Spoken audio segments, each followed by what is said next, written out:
రానున్న సార్వత్రిక ఎన్నికలకు సంబంధించి మంగళగిరి నియోజకవర్గం మరోసారి రాష్ట్ర స్థాయిలోనే రికార్డుకి ఎక్కిందని చెప్పాలి. ఒకరు కాదు, ఇద్దరు కాదు, 40 మంది అభ్యర్థులు ఎమ్మెల్యే సీటు కోసం పోటీ పడుతూ ఉన్నారు. ఈరోజు సాయంత్రం 3 గంటలకి నామినేషన్లు విత్డ్రా కార్యక్రమం పూర్తయిన నేపథ్యంలోనే 40 మంది అభ్యర్థులు మంగళగిరి నియోజకవర్గానికి సంబంధించి పోటీలో నిలిచినట్టు ఎన్నికల అధికారులు కొద్దిసేపటి ప్రకటించారు. అందరూ ఊహించినట్టుగానే ఈసారి ఎన్నికల్లో కూడా రాష్ట్ర స్థాయిలోనే మంగళగిరి రికార్డుకి ఎక్కనున్నది. 2019 ఎలక్షన్లో కూడా 32 మంది అభ్యర్థులు మంగళగిరి ఎమ్మెల్యే సీటుకు పోటీ చేసి జిల్లా స్థాయిలోనే మొదట్లో నిలిచారు. 32 మంది అభ్యర్థులు పోటీలో నిలుస్తున్న నేపథ్యంలోనే అప్పట్లో 2 వరుసల బ్యాలెట్ తయారు చేశారు.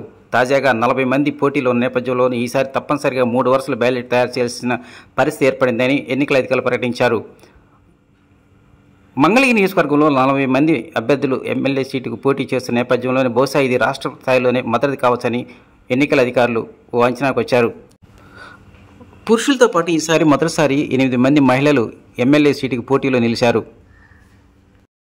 ఇక ఓటర్స్ పరంగా కూడా మంగళగిరి నియోజకవర్గం జిల్లా స్థాయిలోనే మొదటి స్థానంలో ఉందని చెప్పాలి. 2,92,432 మంది ప్రస్తుతం ఉన్నారు. వారిలో పురుషుల కంటే మహిళలే ఎక్కువ శాతం ఉన్నారు. ఏది ఏమైనా జిల్లా స్థాయిలోనే మంగళగిరి నియోజకవర్గం అనేటువంటిది అనేక విషయాల్లో సరికొత్త రికార్డు సృష్టించనున్నది.